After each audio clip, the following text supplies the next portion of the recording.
बिस्मिल्लाहिर्रहमानिर्रहीम। स्टूडेंट्स, आपको याद होगा कि कल हमने स्पीड ऑफ साउंड के हवाले से न्यूटन फार्मूला को डिस्कस किया था और वहाँ पे हमें ये चीज़ कंफर्म होगी थी कि न्यूटन ने जो फार्मूले से स्पीड ऑफ साउंड को कैलकुलेट किया था and its value was 280.22 metre per second और experimental value was 332 metre per second. So there is an error of 16% students.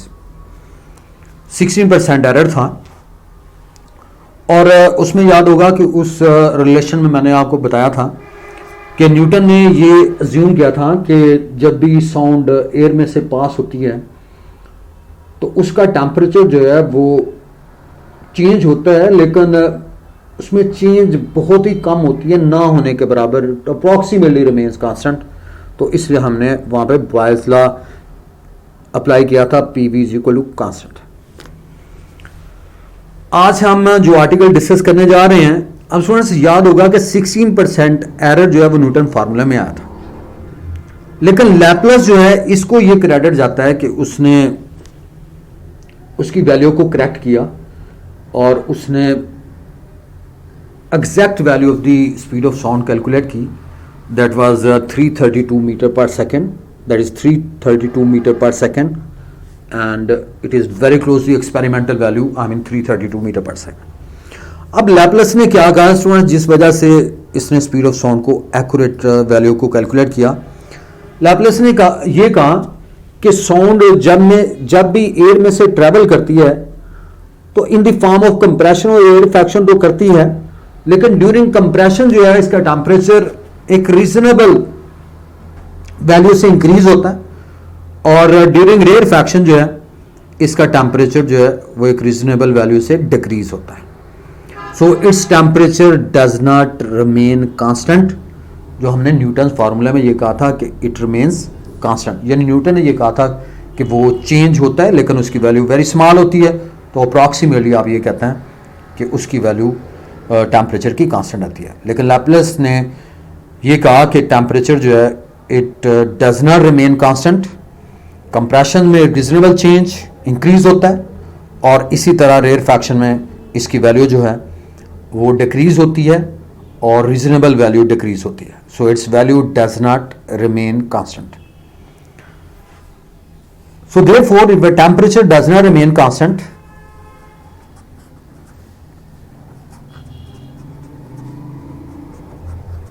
does not remain constant और टेम्परेचर की वैल्यू जो है ये कांस्टेंट नहीं रहती. अब सुन, टेम्परेचर की वैल्यू अगर कांस्टेंट नहीं रहती तो इसका मतलब ये हुआ, so in this case the Boyle's law takes a new form.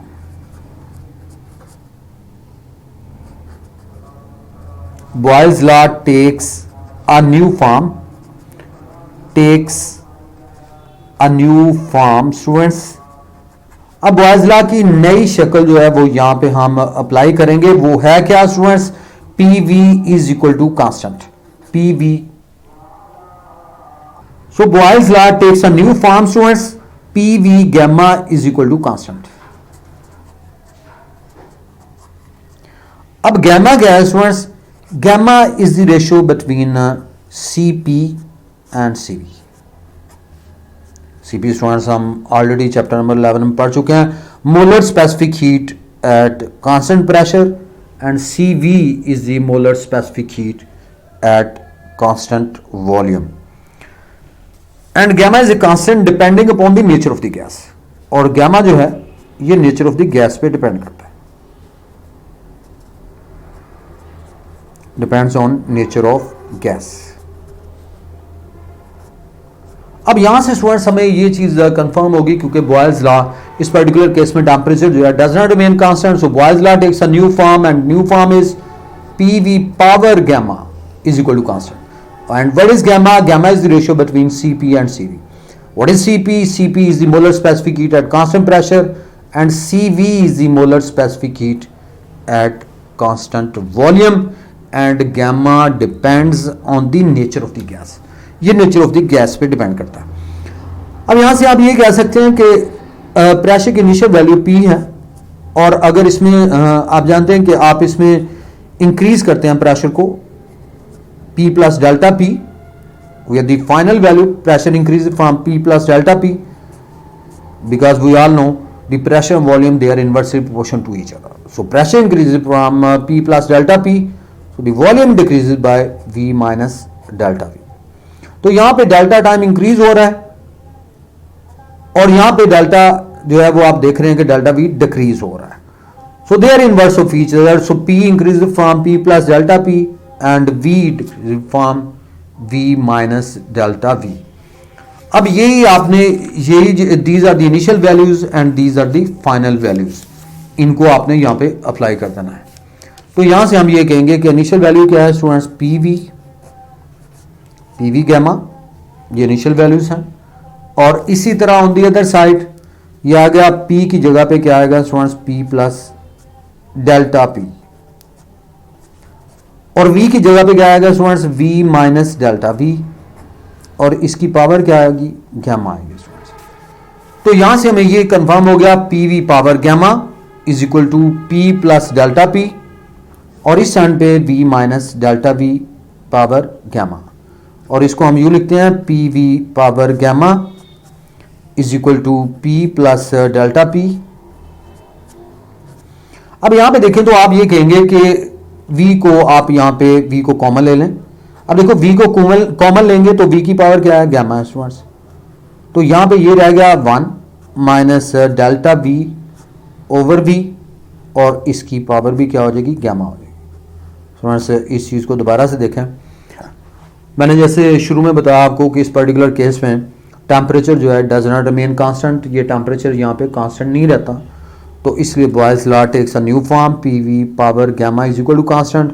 Gamma क्या है students, gamma is the ratio between CP and CV.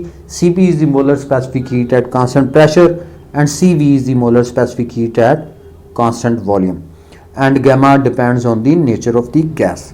ये नेचर ऑफ द गैस पे डिपेंड करता है. अब इसमें हम ये कहते हैं कि pressure increases from P plus delta P, volume decreases from V minus delta P.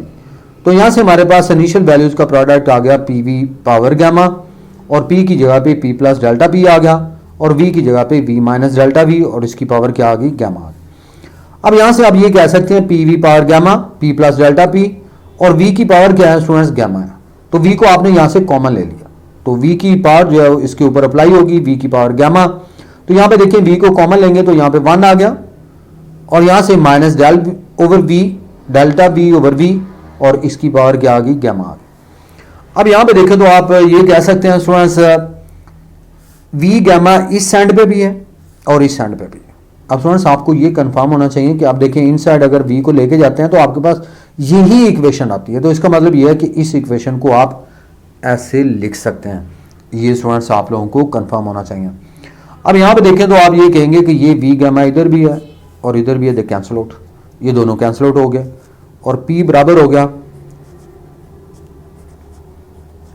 P plus delta P, और इस साइड पे V minus delta V over V, और यहां पे आप देख रहे हैं इसकी पावर गैमा, यानी गैमा इज अप्लाइड है.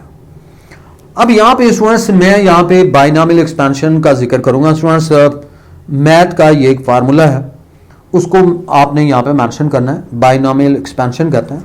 मैं इस चीज़ को यहाँ पे इसको मैं कह देता हूँ कि let's suppose it is equation number 2, और इक्वेशन 1 हम कल वाली जो हम कल पढ़ चुके हैं इस रिलेशन को हम इक्वेशन 1 कहते हैं. V is equal to E over rho square root, यानी speed of sound depends on modulus elasticity and density of the medium, and let's suppose it is the equation number 1. इसको मैं 1 कहूंगा और इसको मैंने 2 कह दिया. अब यहां से स्टूडेंट्स हमें ये कंफर्म हो गया कि इस बाइनॉमियल एक्सपेंशन की मैं बात करने लगा हूं. Binomial expansion.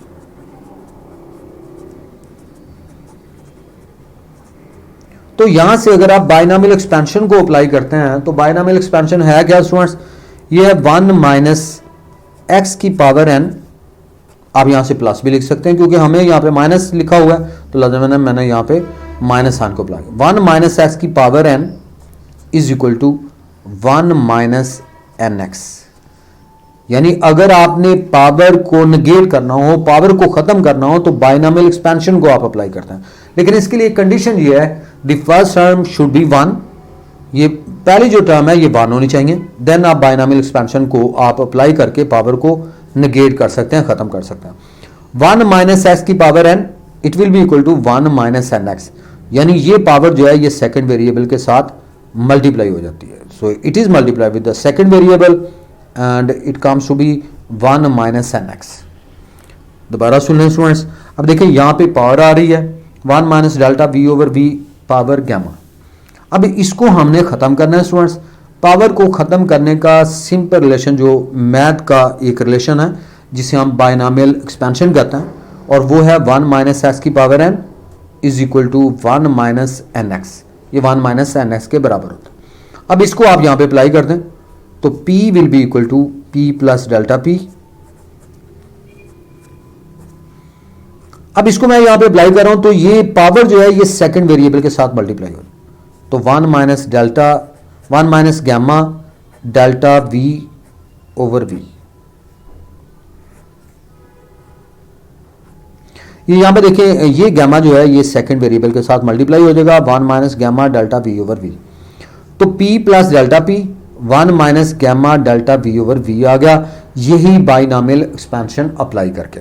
अब देखिए 1 माइनस एक्स की power N is equal to 1 minus N x, तो it will be equal to P is equal to P plus delta P 1 minus gamma delta V over V के बराबर। अब students आप देखिए power जो है वो यहाँ पे खत्म हो जाती है, तो अब आप इनको सिंपली आप इनको मल्टीप्लाई करते हैं। अब यहाँ पे जब आप इन्हें मल्टीप्लाई करेंगे तो P will be equal to, अब P को आपने दोनों साइड्स पे मल्टीप्लाई करना है, इससे भी और इससे भी। तो P को 1 से मल्टीप्लाई करेंगे P आएगा minus gamma P delta V over V। ये देखें ये P जो है इससे मल्टीप्लाई हो गया, gamma P delta P over V। अब डेल्टा P से आप दोनों को मल्टीप्लाई कर दें तो प्लस डेल्टा P माइनस, अब इसको आप मल्टीप्लाई करते हैं तो gamma delta P delta V और बटे में क्या आ गया V आ। मैं इस चीज को दोबारा से लिख रहा हूं स्टूडेंट्स, आपने दोनों को मल्टीप्लाई करना है। P को पहले मल्टीप्लाई करेंगे P minus gamma P delta V over V, delta P से मल्टीप्लाई कर दें delta P minus gamma delta P delta V over V। अब स्टूडेंट्स डेल्टा यहाँ पे डेल्टा स्मॉल चेंज को करना है। अब देखिए स्मॉल वैल्यू जो है अगर आप स्मॉल वैल्यू से मल्टीप्लाई करते हैं तो it becomes very very small. तो यहां से अगर आप ये कहेंगे 0.1 को आप 0.1 से मल्टीप्लाई करें तो you get the smaller value 0.01। तो यहां से हमें ये पता चल गया कि इसमें 2 टाइम्स डेल्टा आ रहा है। So this value I mean this term is very very small and can be neglected. यानी ये टर्म इतनी स्मॉल है कि इसको आप नेग्लेक्ट कर सकते हैं, इसको आप जीरो कर दें। तो you left P is equal to P minus gamma P delta V over V plus delta P। अब देखिए इसको आपने नेग्लेक्ट कर दिया because this value is very very small. अब इस चीज को मैं यहां पे लिखूंगा ताकि आपको ये चीजें जो हैं अच्छे तरीके से समझ आ जाए। स्टूडेंट मैं यहां पे लिख रहा हूं, गौर से देखिएगा। मैं यहां पे ये कहता हूं कि P is equal to very same equation मैं यहां पे लिख रहा हूं P minus gamma P delta V over V plus delta P। अब यहां पे देखें तो आप ये कहेंगे कि this value is P, so P is cancel by this P। ये भी प्रेशर है, ये भी P की value, both they cancel out. ये दोनों कैंसिल आउट हो जाएंगे और आपके पास on this side we get 0। तो इस साइड पे हमारे पास ये स्टूडेंट्स वैल्यू 0 रह जाएगी minus gamma P delta V over V plus delta P। तो इस एंड पे आपके पास ये देखें दोबारा से P दोनों कैंसिल आउट हो जाएंगे। ये आपके पास on this side we get 0 minus gamma P delta V over V और यहाँ पे डेल्टा P आ गया। अब मैं इसको यूं लिख सकता हूं students gamma P delta V over V। ये देखिए इधर नेगेटिव है, इस एंड पे क्या होगा, ये पॉजिटिव बन जाएगा। देखिए ये नेगेटिव है, इस एंड पे क्या होगा, पॉजिटिव बन गया और यहां से क्या आ गया आपके पास डेल्टा P आ गया। So gamma P delta V over V is equal to delta P। अब इसको मैं ऐसे लिख सकता हूं, gamma P is equal to delta P. अब इधर आके ये डिवाइड हो जाएगा, delta V over V. So यहां से gamma P is equal to delta P divided by, ये चीज इधर आके डिवाइड हो जाएगी, delta V over V. Students आप ऑलरेडी ये पढ़ चुके हैं स्टूडेंट्स, अगर आपके नॉलेज में हो स्टूडेंट्स, हम ऑलरेडी डिस्कस कर चुके हैं कि डेल्टा पी क्या है, ये स्ट्रेस है। डेल्टा वी ओवर वी क्या है, वॉल्यूमेट्रिक स्ट्रेन, इसे स्ट्रेन कहते हैं।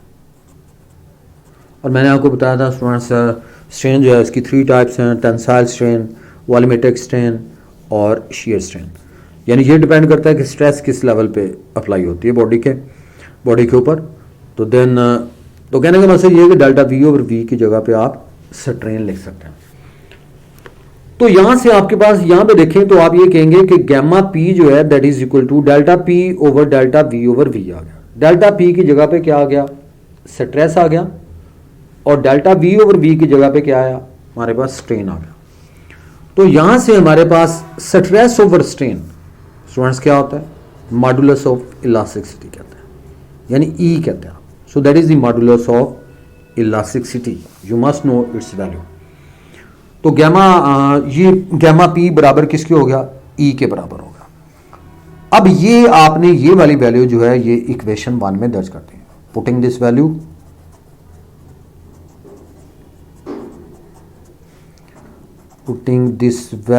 In equation 1। ये वाली वैल्यू आपने इक्वेशन 1 में दर्ज कर देनी है। अब जब इक्वेशन 1 में दर्ज करेंगे तो v बराबर हो गया, ई की जगह पे गैमा पी आ गया, और बटे में क्या आ गया, रो आ गया। So v is equal to gamma P over rho square root आ गया। अब यहां से हम इनकी वैल्यूज जो हैं वो यहां पे स्टूडेंट से इंसर्ट कर दें। आपको याद होगा कि कल मैंने ये चीज डिस्कस की थी, p की जगह पे HGD लिखा था, और वही वैल्यूज आपने यहाँ पे इंसर्ट करनी है स्टूडेंट्स। आप यहाँ पे मेंशन कर सकते हैं कि गैमा की वैल्यू स्टूडेंट्स 1.41 होती है फॉर एयर एट STP, यानी एट STP पे इसकी वैल्यू स्टूडेंट्स कितनी होती है, 1.41 होती है। और P हम जानते हैं HGD होता है। अब H की वैल्यू आप जानते हैं 0.76, बैरोमीटर से आप चेक करते हैं, मरकरी की हाइट 0.76 मीटर होती है, ये आपको पता होना चाहिए। G की वैल्यू 9.8 होती है मीटर पर सेकेंड स्क्वायर, और D for density of Hg, density of mercury जिसे आप कहते हैं, and its value found to be 13600 kilogram पर metre cube. You must know its value, so that's its value. और रो क्या है जी, ये भी डेंसिटी है, लेकिन ये डेंसिटी किसकी है, एयर की है। डेंसिटी ऑफ एयर, और ये स्टूडेंट्स से कितनी होती है, you must know its value constant 1.29 kilogram पर मीटर क्यूब। अब ये सारी वैल्यूज जो हैं ये आपने अबाव इक्वेशन में इंसर्ट कर देनी। अब जब ये गैमा की जगह पे 1.41 HGD, H की वैल्यू जो है ये मेंशन्ड है स्टूडेंट्स 0.76, G की वैल्यू 9.8, D की वैल्यू 13600 डिवाइडेड बाय आपके पास 1.29, and you will take the square root of that. तो इसका स्क्वायर रूट अप्लाई करना, तो फाइनली यू गेट आपके पास जो यहाँ पे इसकी वैल्यू आती है स्टूडेंट्स, ये हमारे पास रिलेशन जो आता है स्टूडेंट्स आफ्टर सिंप्लीफिकेशन, यानी आफ्टर सिंप्लीफिकेशन जो हमारे पास वैल्यू आती है। अब देखें 1.41 आपने गैमा की वैल्यू को इंसर्ट किया, और gamma for air at standard temperature and pressure, इसकी वैल्यू होती है स्टूडेंट्स 1.41। अब आपने ये वाली वैल्यू सारी आपने यहाँ पे इंसर्ट कर दी, जो मैं ऑलरेडी आपको न्यूटन फार्मूले में भी डिस्कस कर चुका हूँ HGD की, वो आपने वैल्यू जो है वो इस फार्मूले में इंसर्ट करनी है। 1.41, 0.76 H की वैल्यू, G की वैल्यू 9.8, D की वैल्यू 13600, एयर की डेंसिटी 1.29 के बराबर होती है। तो स्टूडेंट्स आपके पास ये after simplification you must get answer 332 metre पर second and that value agrees with the experimental value, और ये एग्री करती है students with the experimental value, और एक्सपेरिमेंटल वैल्यू आप just I've already told you that is 332 meter per second. So that's why it is named as Laplace correction. तो students इसलिए इसे Laplace correction कहा जाता है कि Laplace ने न्यूटन्स फार्मूले की जो वैल्यू आई थी उसको करेक्ट किया था, 16% एरर को एलिमिनेट किया था, तो इसलिए इसे हम Laplace correction करते हैं students. That's very very important long question. Thank you all.